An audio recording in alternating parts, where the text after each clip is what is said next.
Hello and welcome to all our viewers in Nigeria and around the world to News Cycle on Global Television, coming to you live from the nation's capital, Abuja. I am Uyi Agumofwebe. A quick reminder that Global Television is on DSTV, channel 365 and free to air on Nightcomsat. First Lady Senator Oluremi Tinubu says the President Bola Tinubu administration is committed to the well-being of Nigerians by ensuring that all citizenry access quality healthcare services.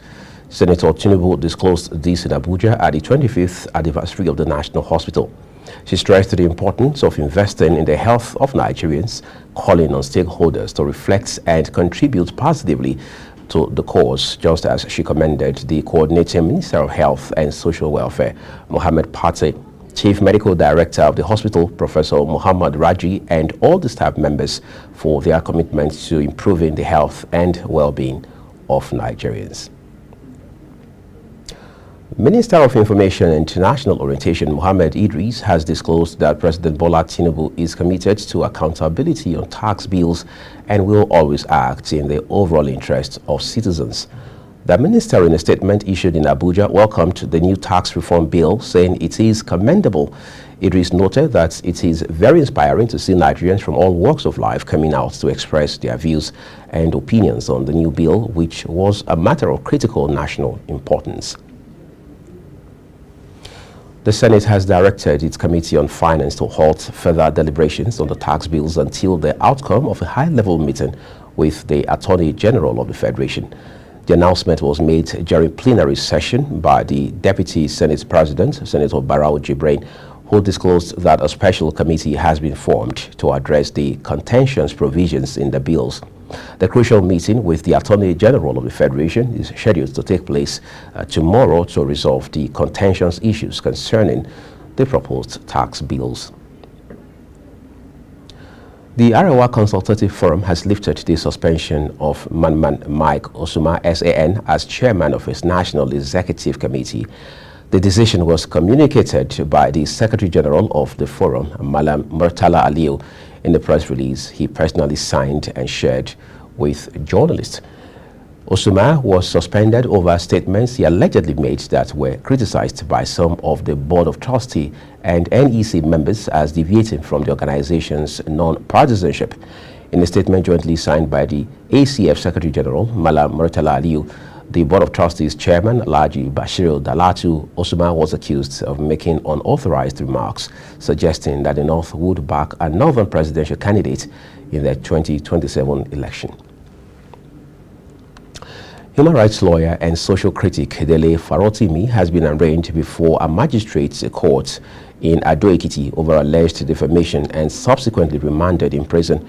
Farotimi was accused of defaming legal icon Are Afe Babalola SAN.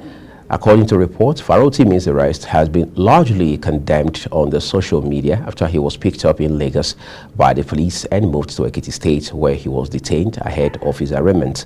In the meantime, a former vice president of Nigeria and 2023 presidential candidate of the People's Democratic Party, Atiku Abubakar, has strongly condemned the arrest and detention of lawyer and human rights advocate Farotimi.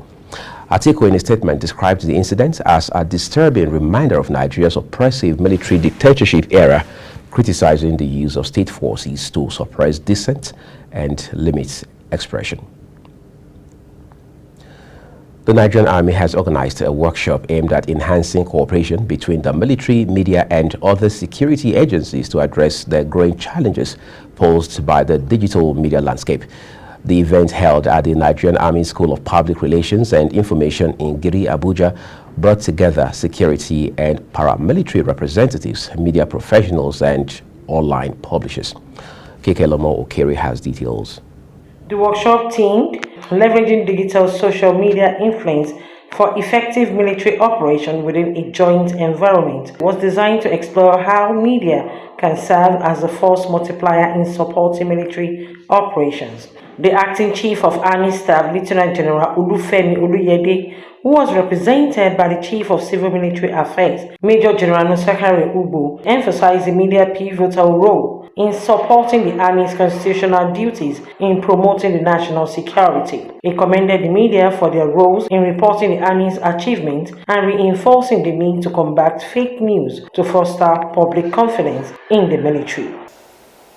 The media shapes not only the public perception, opinion, and narratives, but also influences and galvanizes public support, which is a vital variable for operational successes.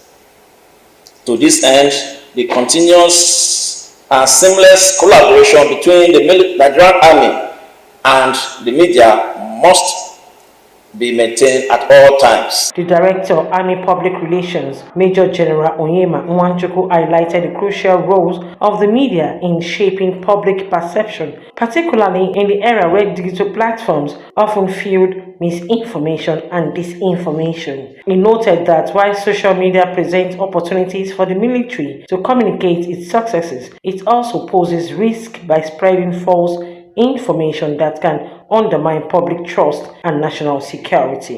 Ladies and gentlemen, is also organized as part of efforts by the Nigerian Army to further enhance the existing relationship amongst stakeholders in information management, the Nigerian Army and the public in the interest of national security and nation building.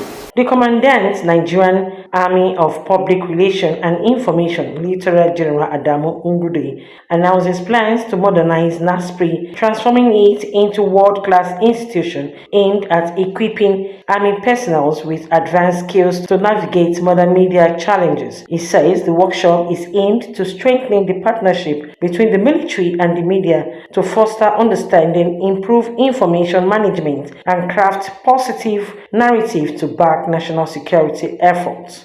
It is high time we realize that in modern warfare, the media plays a pivotal role for any successful military operations. This is because the media space has become the ultimate decider of who wins or loses the war. Therefore, the need to always collaborate with media for successful military operations becomes paramount for promoting the right narrative and messaging.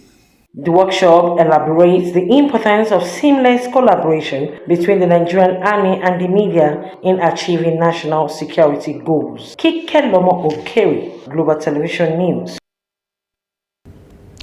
Thank you, Kikelomo, for your reporting. Let's stay with security matters. The Joint Security Task Force in Imo State, also known as Operation Udoka, says it has discovered some shallow graves in Aku community or Kigwe local government area of the state where members of the proscribed indigenous people of Biafra, IPOB, and its armed affiliates, the Eastern Security Network, ESN, had allegedly buried their victims. The shallow graves were discovered during a clearance operation at Aku community, which has been under siege by a suspected IPOB leader, Ifeanyi Okorianta. Also, the Joint Security Task Force during the raid said they discovered several stolen vehicles, arms, ammunition, and explosive devices. An unconfirmed number of travelers have been confirmed dead after a vehicle conveying them ran on explosives planted along the Dansado Guso Road in the Maru local government area of Zamfara State. Reports say the explosives were planted by some bandits after the completion of community work on the road. An anonymous source said that community work was recently conducted on the road and the bandits used that opportunity to plant the device at one of the spots. Confirming the incident in a statement made available to journalists, the coordinator, Joint Media Coordination Center, Joint Task Force Northwest Operation, Fansa Yama, Lieutenant Colonel Abubakar Abdullahi, acknowledged the reports regarding the suspected bandits planting explosives along the road, which unfortunately led to some destruction. Consultations on the federal government's National Digital Economy and E-Governance Bill have continued nationwide, with the latest in Imo State. The bills aim to establish a legal framework for digital governance while driving economic growth, transparency, and innovation. Here is our correspondent, Amarachi Ibe's report.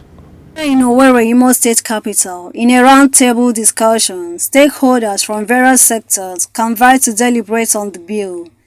Presenting an overview of the bill, digital economy legal consultant Chukwudi Chimezie emphasized that the bill aims to ensure economic transformation and digital access for all, with potential to increase access to government services as well as protect privacy and security. And the National Assembly, in their wisdom, they said this bill has to go round Nigeria and the FCT to ensure that everybody's input is taken, everybody's consideration is taken. We've been touring around Nigeria talking about this bill and what it promised, and we've also been getting feedbacks. This is why we've come to Owerri today to have this stakeholders engagement, to deliberate on this bill together and ensure that this bill actually caters for us. Imo State Commissioner for Digital Economy and E-Government, Chimezie Amadi, says the state's vision aligns with the objectives of the bill, noting that it is essential that the needs and priorities of the states are incorporated to ensure no community is left behind in digital evolution. In Imo, we want to remain digitally ahead, just like our governor is already driving digital transformation and digital diffusion across all the sectors in Imo State.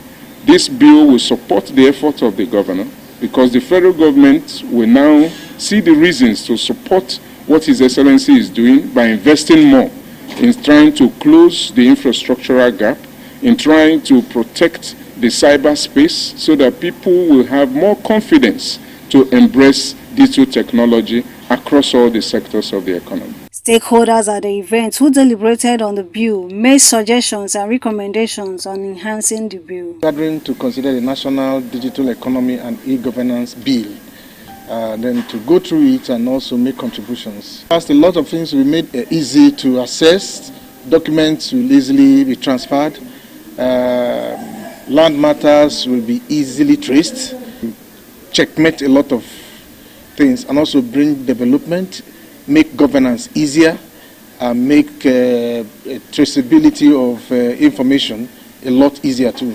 Because of the involvement of the 4th Industrial Revolution, which Imo State have keyed in through our amiable governor, distinguished Senator Hope Uzodimma. 100% in support of this bill that have been introduced to us today.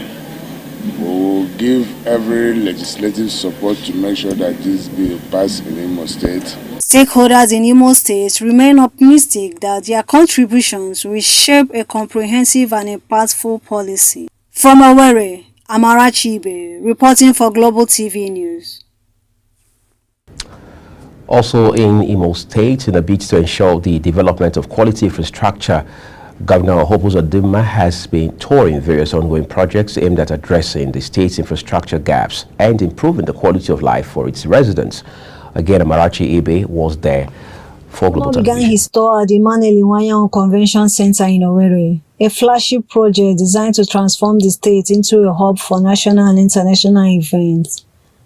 The convention center, once completed, is expected to boost tourism, create job opportunities, and elevate Imo State's profile on the global stage. The governor moved to the Control Maria Assumpta Cathedral flyover, a critical infrastructure project aimed at easing traffic congestion in the state capital.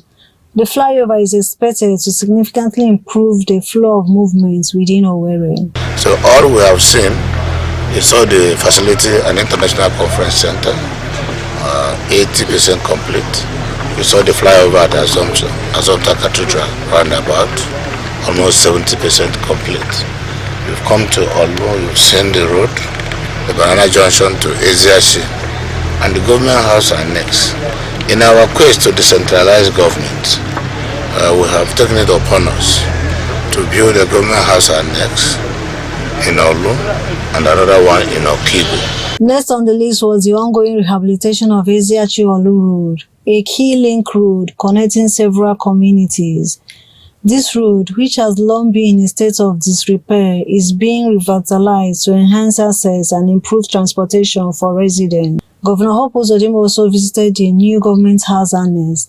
He commended the contractors for staying on the track with the project timeline and emphasized the importance of such projects in boosting governance efficiency. It's not only a federal road, it's also connecting some other states. From here I can get to Anambra State. From here I can get to Akwa Ibom State and Abia State.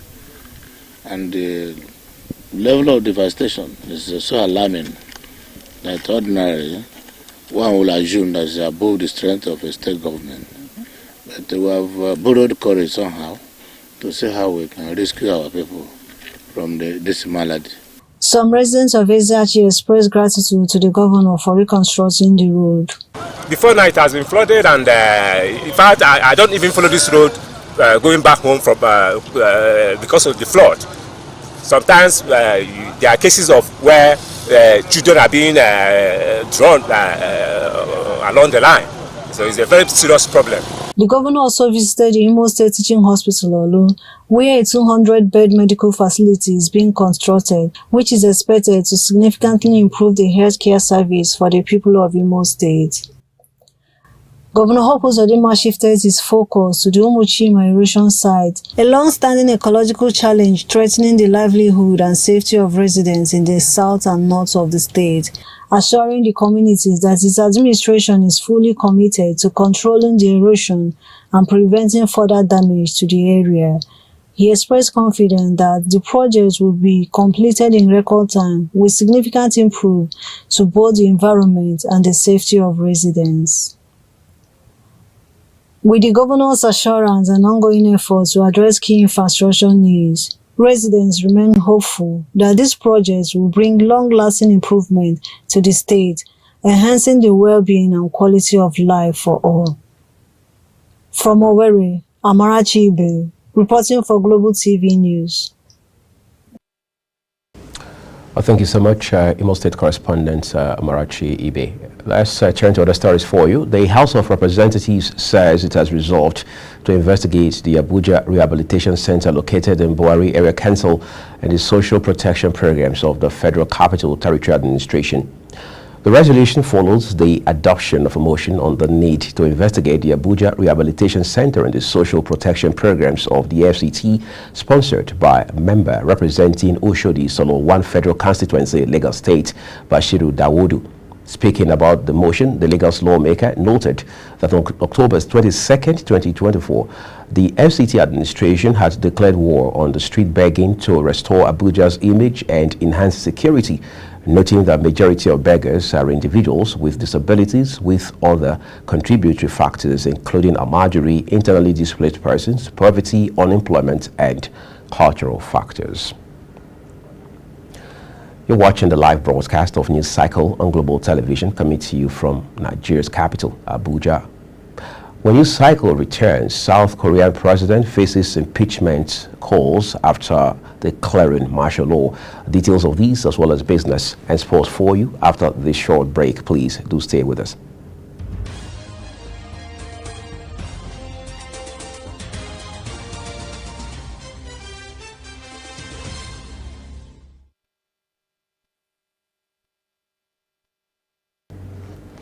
Thank you everyone for staying with us here on News Cycle with Uyi Agumofwebe. Now time to talk business.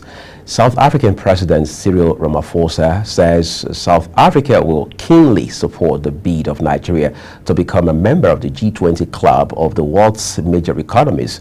Ramaphosa gave the promise at the official launch of South Africa's presidency of the G20 in Cape Town. Special advisor to the president on information and strategy, Bayo Onanuga, revealed this in a statement titled "South Africa Eyes Nigeria's Lithium for Electric Vehicle Revolution, Backs Nigeria's Bid to Join G20."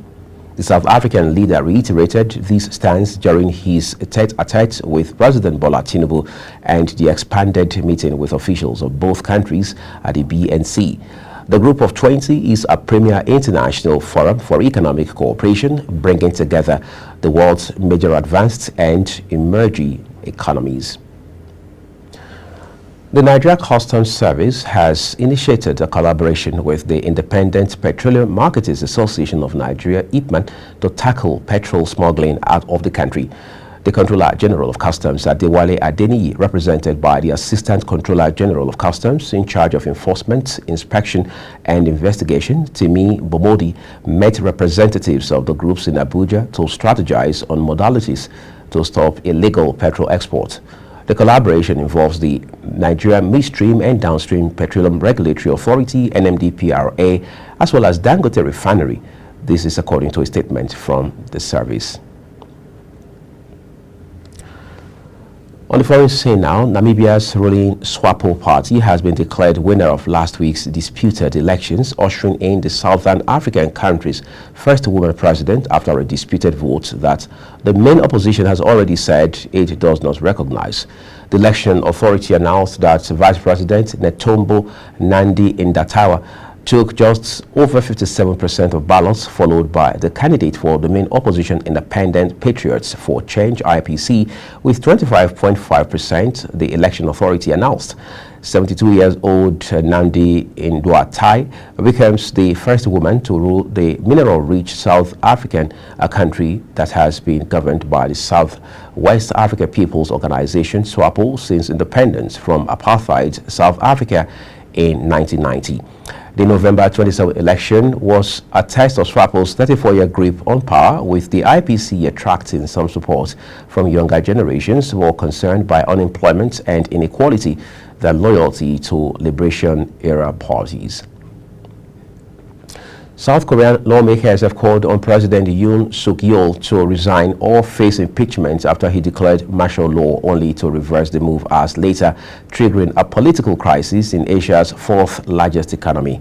The surprise declaration triggered and ignited a standoff with Parliament, which rejected his attempt to ban political activity and censor the media as armed troops forced their way into the National Assembly building in Seoul.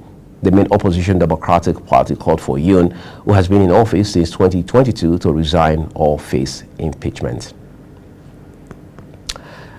Enough of politics, let's talk sports. Crystal Palace captain Mark Guehi will reportedly face no formal election from the Football Association, despite adding a Christian message to his rainbow armband in defiance of a warning over the display of religious messages. The player and the club had been reminded of FA kit regulations after he wore an armband with the handwritten message, "I love Jesus," in Saturday's 1-1 draw with Newcastle. Palace manager Oliver Glasner appealed for calm over the issue after his side's win at Portman Road. Even though Guehi has not been punished, his father John, a church minister, criticized the FA for issuing a reminder. It sounds a bit intriguing for those who are familiar with the rules around football, particularly in England. That's a full cycle on the news here, and it came to you live from Abuja, Nigeria's capital, on Global Television. I'm Uyi Agumofwegbe, saying a big thank you to you for watching and reminding you that you can use our handle at Global TV NG, as well as others now showing on your screen, to interact and engage with us across social media platforms. We will see you again.